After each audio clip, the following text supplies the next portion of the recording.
त्यांच्याबरोबर मनसेचे काही नेते देखील जाणार असल्याचं सांगितलं. काय नेमकं कोण जाणार आहे, कधी यायचे काय? तर मला वाटतं अमित साहेबांनी त्या बाबतीत त्यांची भूमिका स्पष्ट केलेली आहे की सोनम वांचुक त्यांना पाठिंबा द्यायला पाहिजे.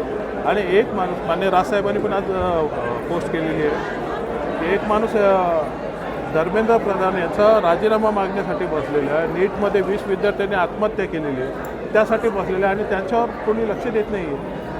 अत्यंत चिंतेची बाब आहे. आणि अशा व्यक्तीला जर आपण पाठिंबा दिला नाही तर काय अर्थ नाही. त्या अनुषंगाने आमचा त्यांना पाठिंबा आहे. महाराष्ट्रामध्ये एक नवीन तिढा चालू आहे की देवेंद्र फडणवीस दिल्लीला जाणार, मुख्यमंत्री कोण याचा तिढा सुरू आहे. तुम्हाला काय वाटतं? दोघांना मनसे शुभेच्छा. एकनाथ शिंदे यांचं नाव चर्चेत आहे. एकनाथ शिंदे यांचं नाव चर्चेत आहे. शुभेच्छा दोघांना. बघा, कोणी केंद्रात जात असेल महाराष्ट्रातला, अजून पण इथे मुख्यमंत्री वेगळे होत असतील महाराष्ट्रातले, तर एक मराठी म्हणून अभिमानच असला पाहिजे. फडणवीस साहेब पंतप्रधान आमचे शुभेच्छा आहेत त्या वाईट वाटण्यासाठी.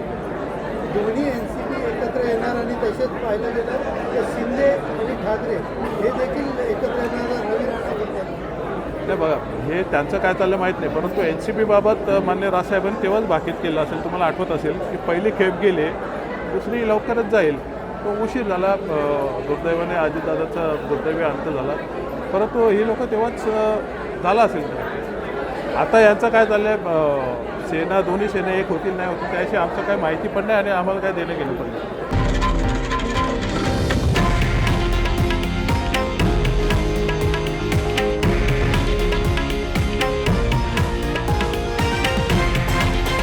हे आहे देशातील नंबर 1 न्यूज नेटवर्क आणि आपण पाहत आहात TV9 मराठी, एकमेव.